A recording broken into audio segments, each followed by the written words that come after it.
Excellent. We're great too. Are you at your home office? I am in my home office, yeah. I love it. I was now that we're quarantined, I was thinking I need a home office like that. I gotta admit, it's a pretty nice place to work. But I work here full time. I mean, the thing is though, this is the longest I've gone in more than 30 years, not getting on a plane. How long have you stayed home? Um, Not I, doing- it's, I don't know, 5, 6 weeks, something like that. Wow. That's So cool. how are you managing it? Are you going crazy? Or are you liking it? Nah, I'm fine. I'm actually a hermit by nature, which is odd to run the world's largest networking organization and be a hermit. So you're an introvert. I'm what's called a situational extrovert. I come across as an extrovert when I'm talking about my subject. Otherwise, I'm an introvert. There's a really fun blog I wrote years ago. If you go to ivanmeisner.com, actually, I got another fun blog up today called The Cats on the Roof. But OMG, I'm an introvert. My brother's been diving into all February your of material. 2009. My brother's been diving into all your material and watching your YouTube videos on the blogs. The last couple of days I've been reading Giver's Gain, and I didn't even know you had a YouTube channel. I do. Yeah, that was cool. I was like, whoa, wait a minute. So remember you gave me this book when we were at your house, your home office? Yes. Signed copy by Ivan Meisner right here. Yes. I read the whole thing like I promised I would.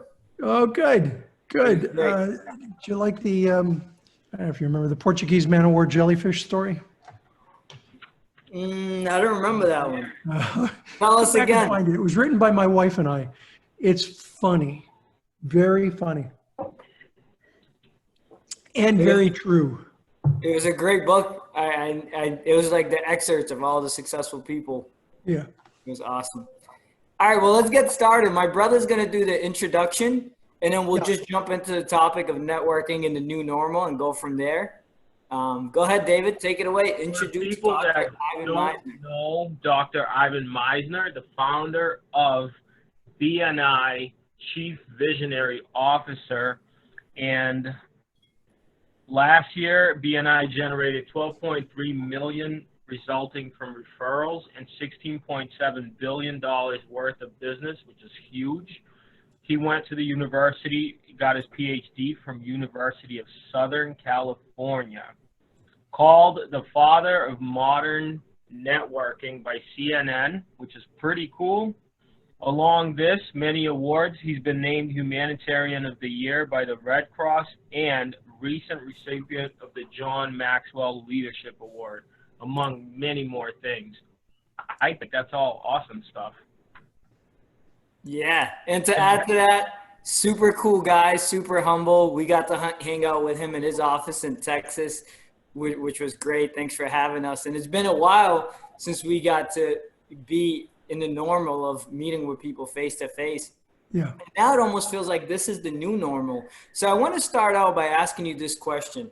Tell us, Ivan, why is networking super important right now more than ever before? Well, I think, first of all, I don't like the idea of social distancing.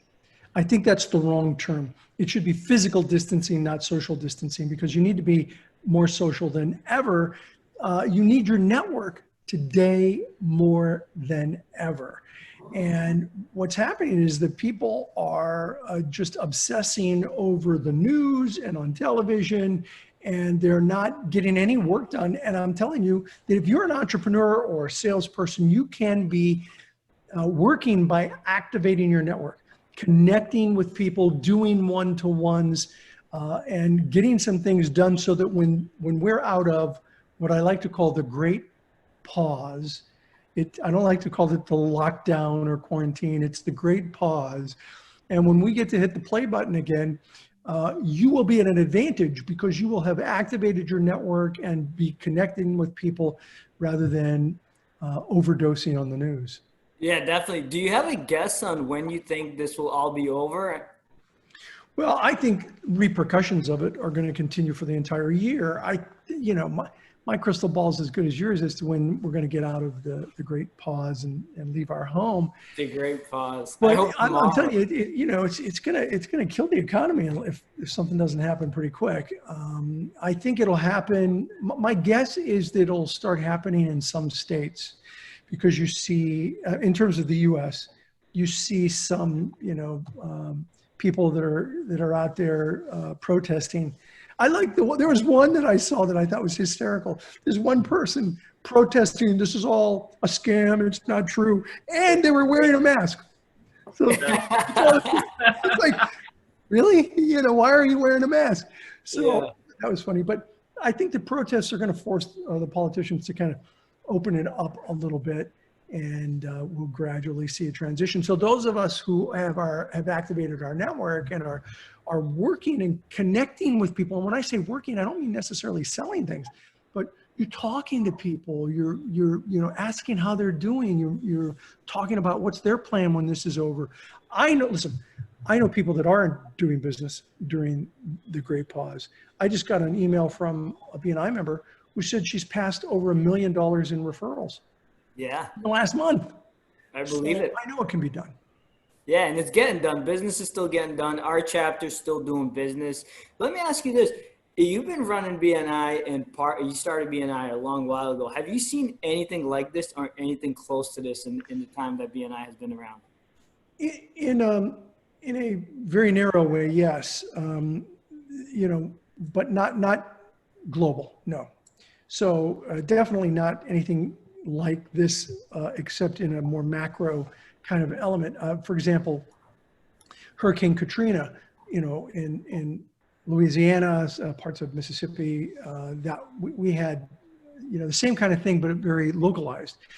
Japan with the tsunami, LA with the earthquake, the fires in Australia. So yes, but very localized. This is the only thing I've ever seen quite like this. Yeah. Yeah, definitely. So I'm an optimist by nature, and I keep refraining back to when I call clients and networking with BNI, I tell everybody this too shall pass. And based on what you're saying and the experience that you've seen, you think that at some point we will get back to normal, or do you think that life after coronavirus will always be a little bit different? Well, it's the way you maybe ask the question. Will things normalize? Absolutely. Will things be the same? No, there'll be differences. I mean, networking in and of itself. I mean, look at what BNI has done. For those people who don't know what BNI is, we're an organization that meets in person every week. So I've had people say to me, you run this big organization, it's not going to affect you. Wait a minute. I run an organization that has 9,500 locations who meet in person, face to face every week. I could have seen my 35 years of effort go up in viral smoke if we hadn't turned on a dime. And we have flipped 9,500 groups in 70 countries to online.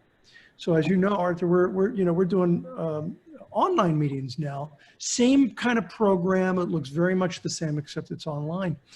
So your question is, will things be different? Yeah, I think one of the things that will be different from a networking perspective is that the technology is going to be much more integrated into networking. And, the genie's out of the bottle. We're going to see, I think even BNI groups have some kind of hybrid, which would be online and in person. By the way, I predicted this. Really? Not the COVID virus, but the transitioning to online types of technologies back in December of 2018, when I wrote an article for Entrepreneur called The Future of Face-to-Face is Technology, or something like that. And so I wrote an article December of 2018 on the future of face-to-face networking. And so I think it's maybe the future of online networking is face-to-face or something like that. So, and I predicted that we're going to transition, but I thought it was because of technology, not a virus. But so it happened a lot quicker than I anticipated. the virus kind of forced the technology, which is pretty cool. It actually opens it up, I think, to a lot of people to be able to join meetings. Yeah. Oh, we think we can actually increase, end up, not now, but down the road, increase our membership because it's very easy to connect online. We have found that bringing visitors it's really easy because, you don't have to get up at dark 30, get a shower, get changed, drive to put a nice shirt on, and I mean, look, you can do a BNI meeting in your sweatpants and no one will know, right? That's great. All right, I have a couple things I want to say. First of all, how's your wife, Elisabeth? What's that? How's your wife, Elisabeth? She's fantastic. We've been holed up together for most of this time. That's awesome. We'll come by next time. We're bringing our swimming trunks because all right. I wanted to. I'm sitting here looking at my pool. My pool is out here, as you know, to my right, and my fields are out here to the left. So I've this great. That's great. Let me ask you a question. I've been watching your stuff. Obviously, we've met you. I think mindset has a lot to do with how people come out of this. Tell us about fear versus focus during this time. Yeah. So I think people get paralyzed by fear. And I think that fear, everybody gets afraid of something, they're concerned about something, but at some point you got to work past that. I believe that hope is more powerful than fear. And so the way you can get to hope from fear is, I believe, through focus. And with focus, you can get provoked by focus, provoked to take action, as opposed to being paralyzed by fear. And when people, when all they focus on are the problems, they become experts at the problems. It's only when they focus on solutions that they can come up with solutions. And I'm saying to people, if you don't have a solution to get business right now, and by the way, many people are coming up with great solutions to get business now. But if you don't have that, I mean, I'll tell you, let me share you one real quick one. It's up on YouTube on the BNI channel. Yep. This one woman who is an upholstery,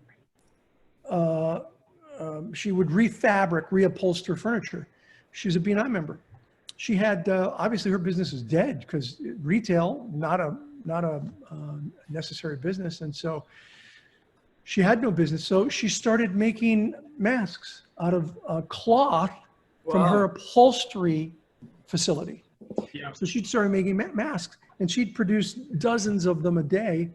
And she reached out to her BNI network and said, I'm now in the mask business for the time being. If you know anybody who needs them, please reach out to us. And she's been bombarded with them. She had a nurse come get some, and the nurse said, these are the best masks I have ever used. I want some for the hospice center, for nurses at this hospital. And she said, she's now in the mask making business. Wow. And so that's the way you turn lemons into lemonade. And I think that can only happen by focus. If she were completely frozen by fear, she would have never came up with that idea. Even if you can't come up with a great idea, you should be activating your network so that when you are let go from the great pause, you've got a strong network in place. I just heard you say this on one of the videos. Hope plus action equals leave fear in the dust.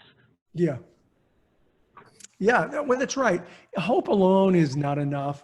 And I think I put that up because some guy complained. It was kind of a gift, really. He complained to me that you're giving people false hope. And, why would you do that? And I was like, no, I don't think it's false hope. I think hope is more powerful than fear. And that's where I came up with that expression. The only thing then is that you have to take action. So it's not a matter of just having hope. You have to do something. It's like the law of attraction. The movie The Secret, the book The Secret, the whole idea of the law of attraction. The word action is part of the word attraction. And what we often forget when we're thinking of the law of attraction is, I'm just going to attract this and everything's just going to show up into my life and it'll be wonderful. No, sorry, it doesn't work that way. At least I haven't seen it work that way. It doesn't work that way? Come on. No, I haven't seen it that way. I believe in the law of attraction, but then you have to take action. Right. I believe in hope, but you have to take action. Agree 110%. Besides changing, and you guys did it on a dime, you did it so quickly with pivoting. How else is BNI shifting and pivoting due to the coronavirus? What else are you guys doing differently to make sure that you're adjusting and your members are still getting the full value of BNI? Yeah, so one of the things that we've done is we've had the Business Booster series, which are live webinars. I mean, I literally just a half hour before I came on to here, I got off a webinar that had 3,000 people on it, where I was talking about mentoring, and I did one with 3,000 people a couple of weeks ago about networking in the new normal. And so every week we have 1 or 2 Business Booster webinars for BNI members, so that they can continue to get value. As a matter of fact, I think their BNI members are getting as much or more value today because there's still the meetings, and we're pouring in content onto BNI University. Of course, we have BNI University, which members can go to and on lots of different topics. There's a whole video series with John Maxwell and I doing short 4 or 5 minute videos on leadership and how they apply to networking. So, you know, I think the Business Booster series, BNI University, obviously BNI podcast, these are the ways that we are providing value add for BNI members during this time. And a lot of networks have just crashed and burned because they didn't see this coming. I got to tell you, my CEO, he was like looking around a corner for this.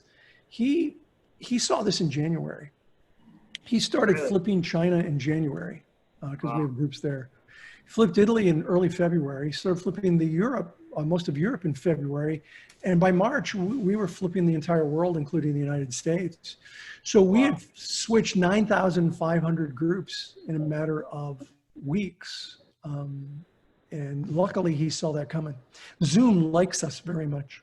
I know it. And I got to say, it's a pretty seamless process too. Like our online meetings are going great. And like you said, visitors are easy to come by. I think I had a visitor. The week before that, I had a visitor. The week before that, I had 2. Because you have no excuse. You wake up, like you said, you hop on the computer, and now you meet new people and get potential. Much easier.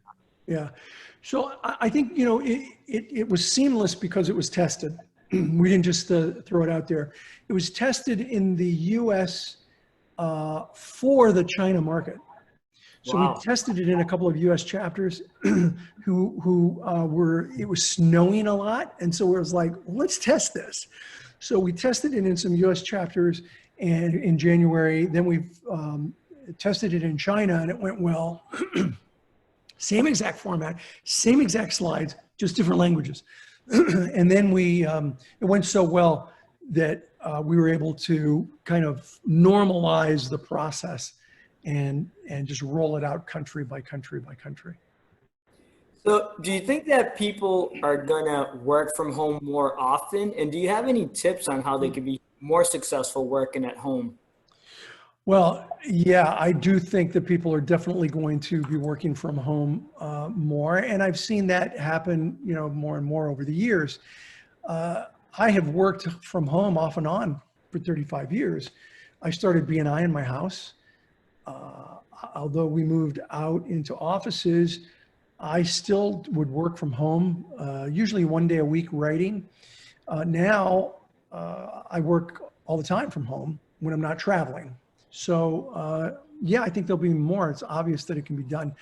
But I still think there's a place for the office. But your question was working from home. So yeah, there are a few things that I think people need to do. One is you need to have dedicated space.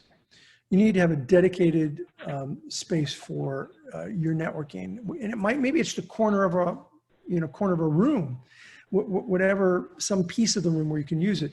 You need to have some rules with your family about, allowing you to have quiet time. You need to make sure to have a schedule. People kind of get up and they get caught up by these bright, shiny objects, right? I keep one of these here. It's usually sitting right here. A little bright, shiny object that I wave around. Here we go. I keep this around for all webinars where I say, don't get distracted by these bright, shiny objects. We're like, ooh, that looks interesting. No cat videos, okay? No social media, unless it's business. Business, that's fine. But, save the cat videos for the evening. Do business social media. So yeah, there are some things, that space that's yours, an agreement with the family. If you have a separate room, that's even better. And you should be focusing on doing one-to-ones. Oh, and the last thing is have a plan for your day. Schedule your day. I block off my day in 30-minute and 1-hour increments, and I color code my calendar. Yeah. That's an important thing, I think. I color code my calendar so I know if I'm working in the business or on the business, the things that I love to do or the things that I have to do. And so these are some techniques that I have talked about. And I did a blog on it, working from home, just recently. Go to ivanmeisner.com. You can see the blog. I'll post it in the doing show notes. lists. What's that? Do you still like doing lists? Oh yeah, I live on a list. Yeah, Great. I do. All my work is off a list. Here are the things that I've got to do. And when you're doing lists, I think it's important to understand the difference between a priority and payoff. Somebody else's priority may not be your priority. So it may be a low priority for you and a low payoff for you, in which case that's a low item on the list. But high priority items that have a high payoff, those are the things that are on the list. Now, the payoff may be high for someone else. It may be high for you. But there's certainly those things that are high priority, high payoff should be high on your list. They should be first on your list. I want to unravel a little bit about what you said about, and I remember you mentioned this on the first podcast episode when we did, is working on your business versus working in your business. As two young, successful entrepreneurs, me and my brother, we run a real estate company, a property management company. And I find myself personally always struggling with always working in the business because, you got to do the showings, you got to write the offers, you got to keep the business going versus working on it, the big picture view. Yeah. So first of all, you have to delegate to people. So you need to bring in good people. Hire slow and fire fast. So find good people, be slow to hire them. You got to really get the right person. And if they're not doing the job, let them go soon. Because I had lunch once with Harvey McKay. I don't know if you know who Harvey is. He wrote the book, Swimming with the Sharks and Dig Your Well Before You're Thirsty. And Harvey said to me, I've lost more sleep over the people that I've kept than the people that I've let go. And I thought that was really good advice. And so, so you got to delegate authority, and delegating is very important, but most people delegate wrong. They delegate responsibility, but they don't delegate authority. So this is your job, but you got to come to me for this, and this, and this. And so when that happens, then you're delegating wrong. So you have to delegate both responsibility and authority. Now, for a learner, you don't give them all the authority. You may give them half of the authority. And then say, in a month, I'm going to give you more authority to make these decisions. And then, the next month, more and more. And after 6 months, then you give them, 90% authority to make decisions. And this 5 or 10% they got to come to you on. Okay. Now that's the way you do it. Now your life is much easier so that you have time then to work on the business. Now, working on the business, may be different for you than it is for me. For me, it's about writing. It's about webinars like this. It's about doing interviews. That's what working on the business is for me. And so you've got to figure out what it is and then block off time on your calendar to do those things. This is my time to work on my business, and I've delegated authority and responsibility, so I should have more time, and I'm going to dedicate this time to that. That's a 3-minute lesson on working on the business. And read the book, The E-Myth by Michael Gerber. That was the book that taught me about working on the business and not in it. I love that book. After you told us that last time, I reread it. Specifically where we are right now is we're interviewing and hiring for admins. So what is the best way to start delegating and hiring the right people as far as bringing them on your team and giving away that leverage? Well, you certainly want people that have a skill set.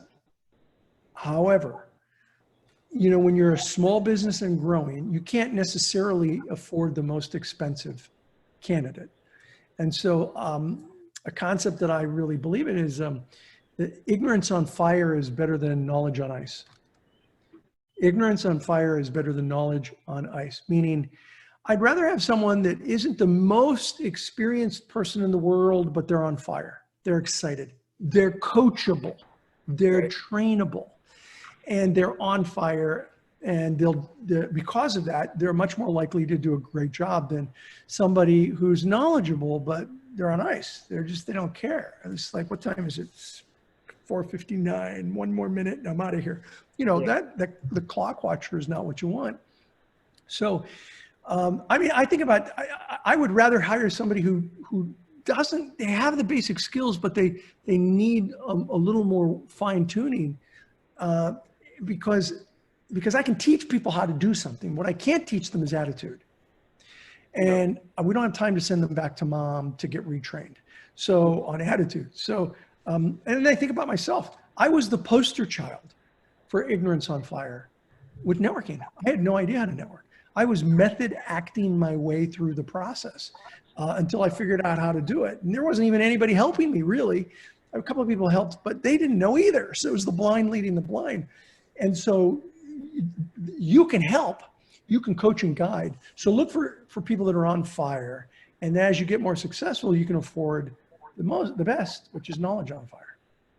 Yeah. Go Go ahead. You. And as far as attitude goes, do you still have that quote next to you by Charles Swindoll? I do. It's actually in that room back there now. About attitude is, 90%.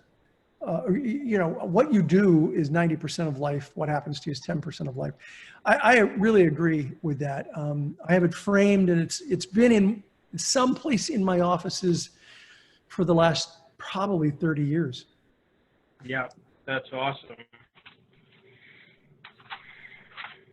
I think if people want, I think you can even find it. On my blog at Hope is More Powerful Than Fear.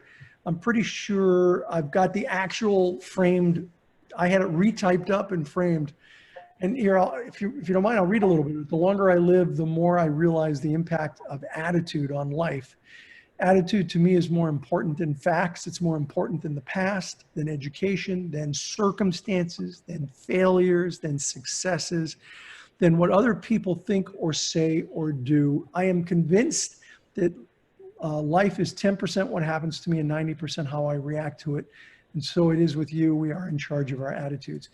I printed that up. I put it in my office, various offices. I've given it to my kids when they're griping about life. And at least one or two of them, it's stuck and they get it. It's all on how you deal with life. I wrote that in my moleskin this morning. So I have a fun question. Yeah. Do you know what your first video was on YouTube? Oh, I couldn't tell you to save my life. Did you check? Let me see if we can help you out. It was at your lake house at Big Bear. Yeah. With Frank Tarfley, I hope I said that right, and Hazel Walker. Oh, Frank Tarfley and Hazel Walker. Yeah. Yeah, it was probably about the book Business Networking and Sex, Not What You Think. Yeah, we talked about, it was about the book about networking and men and women. That was the first video we did for YouTube. All right. Yeah, when I clicked the oldest video, that in 2009, that video popped up. Wow. I loved that house in Big Bear. That was really one of my favorite homes. I loved that place. Did you sell it? I had to sell it. I left California and moved to Austin. So this is my home in Austin. This is the best office I've had.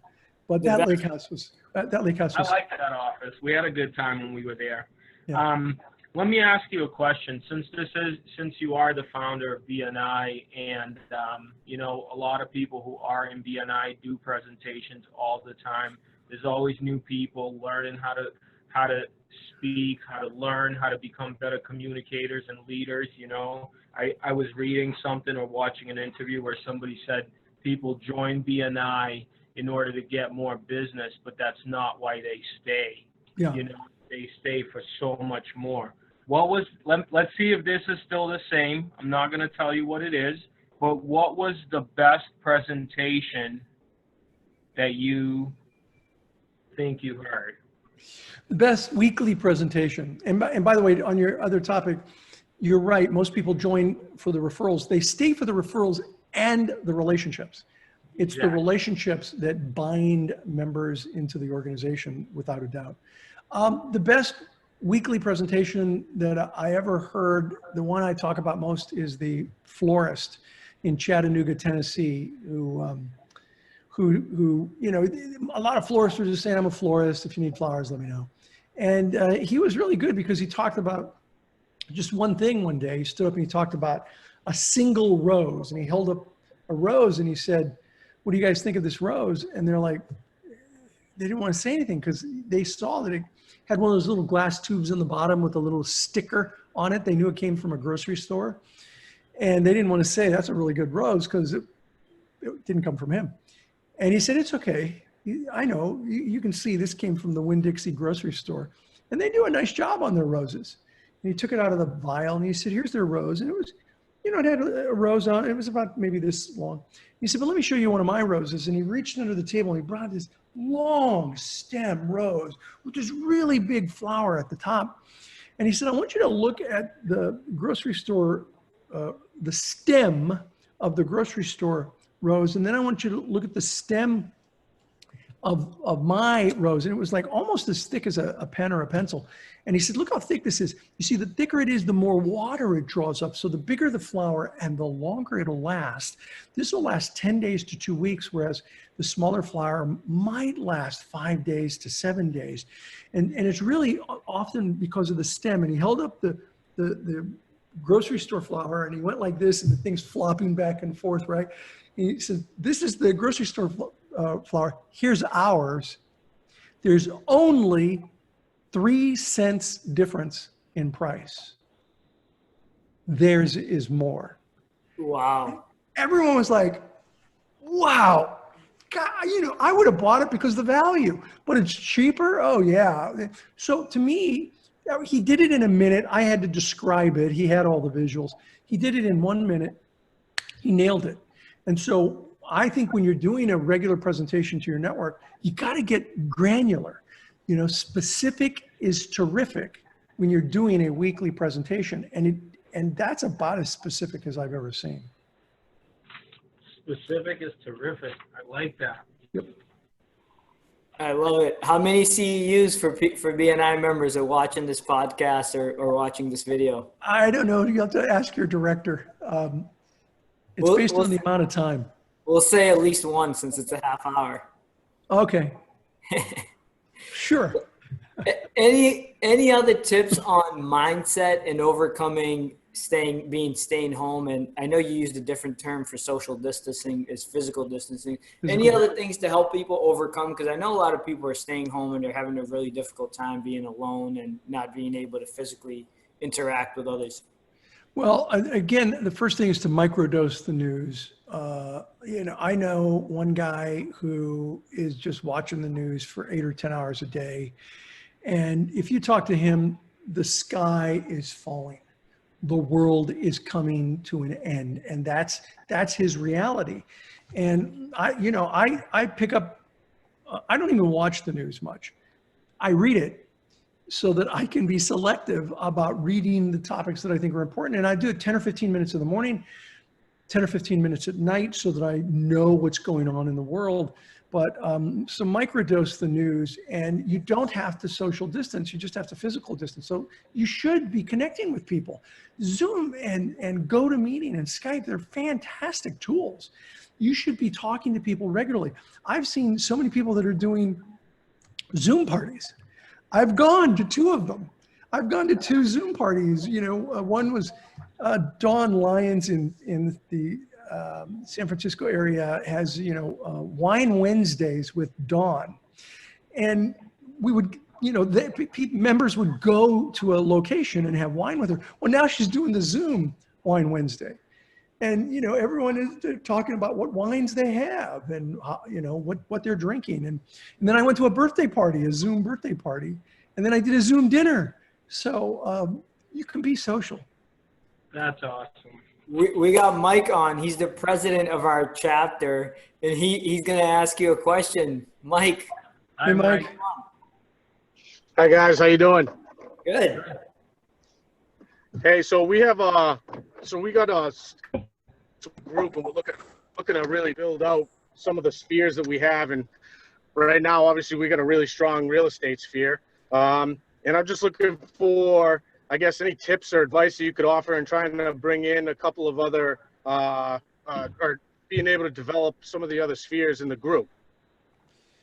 Yeah, so your real estate power team. So let me differentiate between a context sphere and a power team. A context sphere are all the people that are in a symbiotic relationship with yours. They're in compatible, non-competitive professions, a lawyer, a banker, a CPA, a financial planner. The caterer, the florist, the photographer, the travel agent, I call that the wedding mafia. You know, once they bring you in, they don't let you out. So that's a context sphere. The power team are the actual relationships you have. So there may be people in your context sphere that you haven't brought into your power team. So what you're talking about, for those of you who don't know, what he's talking about is, in BNI, we have these power teams that exist that are all these symbiotic professions. And what you do is you draw from your context sphere to create this power team. So I think what you're talking about is other power teams in the chapter other than the real estate business, correct? Context sphere that you haven't brought into your power team. So Yeah, exactly. Yeah. So I think I was one. So here's what you do. Do you run power team meetings outside of your BNI meeting occasionally? So I think we do occasionally. Okay, I'd recommend that you do it like once a month. And one of the ways to get, and there, watch for a podcast. I got a podcast coming out in about 3 weeks on power teams that's outstanding. So with the power team in Florida, the chapter has 105 members. The power team is over 30 members. It's unbelievable. Over 30 members. It's incredible. So like, blows my mind. And it's in about 3 or 4 weeks. Go to BNI podcast, and he tells you what he does, what they do in the power team meeting. I think it's the best example of what to do at a power team meeting. Don't run another BNI meeting. You do something different, and so look for that. At any rate, invite someone that's not in your power team to one of the meetings, so they can see what is done in a power team. And when they see that, they go, "Oh yeah, I need that." And so then they will start looking for people that are in their contact sphere to bring into their own power team. Then the chapter should be helping. So that if somebody says, I'm a financial planner and we've got a banker, but we need an accountant and we need a business consultant, then the whole chapter should do like stack days where everybody invites those professions, somebody they know from those professions. You get 2 or 3 from the same profession there, one of them is going to join for sure. Does that help? Yeah, it definitely does. Yeah, power team. I never thought of it like that. And Arthur definitely is probably the leader of that power team, you know, and being able to, I think ultimately we want to do is create, you know, our chapter to really be a destination, or create that feel that our chapter is a destination and that we want people to be there and people want to be there, you know. So yeah, it does. Thank you.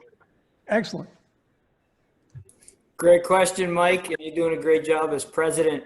All right, Ivan, any final words of advice or words of wisdom you want to bestow on our followers and viewers and listeners? Well, first of all, thanks for inviting me to your Facebook Live. I love doing these. You know, I can't tell you what the future holds for us, but I can tell you that we can influence our future. We can have an influence on what happens in our future. And I believe that if you wait until tough times are over, your business is going to be over. So don't throw a pity party. I know times are tough, but don't throw a pity party. I've thrown them for myself. You know, I've thrown my own pity parties.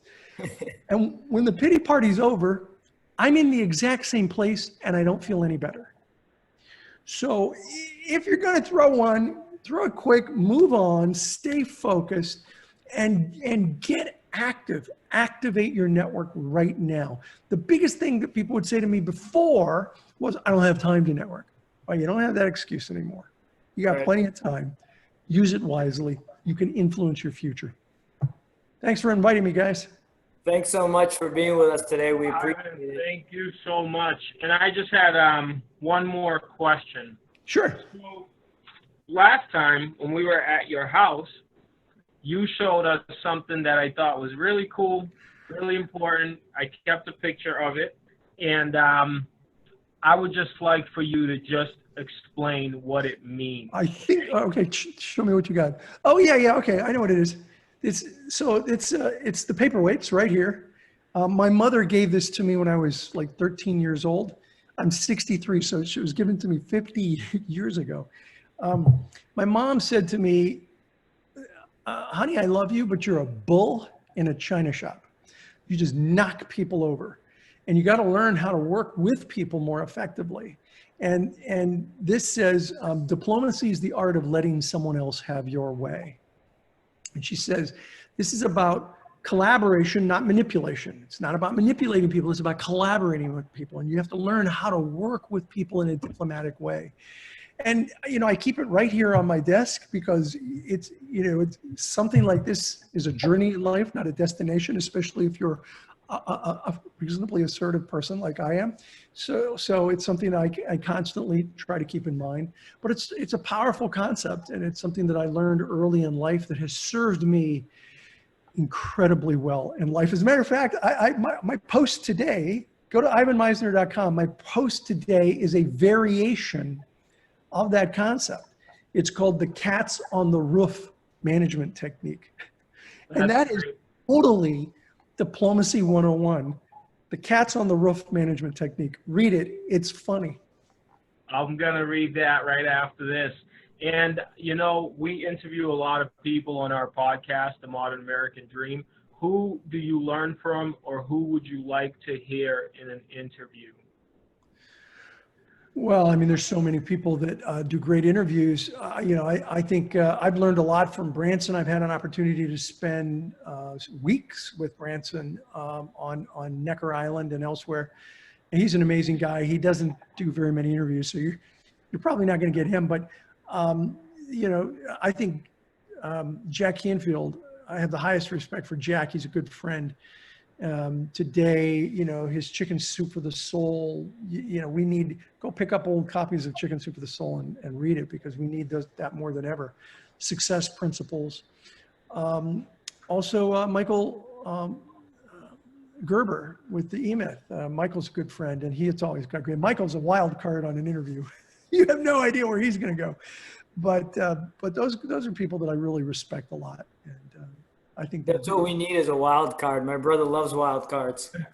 Michael's a wild card. He spoke at a BNI convention once, and I was like, Michael, okay, you can't talk politics and you can't talk religion, because BNI, we just don't do politics. We don't do religion. I mean, I have a bachelor's degree in political science. I'm political, but you don't know what my politics are, because it's divisive in a networking group. So I said, you can't talk politics. You can't talk religion. And Michael says, well, then what am I going to talk about? Like, Michael, you're a business expert. That's what you're going to talk about. I said, all right, fine. So he behaved himself pretty well. I love Michael. He's a great guy, but he is a wild card. Awesome. As a matter of fact, I met Michael because I was doing an interview on the radio. And somebody said, well, what's one of the books that really influenced you early in your career? And I said, it was The E-Myth. Michael Gerber, Working on Your Business, Not in Your Business. You know, and I talked about a couple of the techniques. And I got a call the next day. Guess from who? Michael.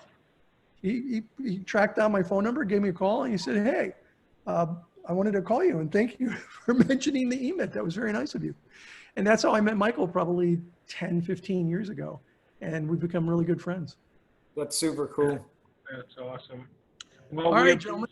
Good seeing you again. And hopefully next time it'll be in person. We appreciate you taking the time. Truly my pleasure.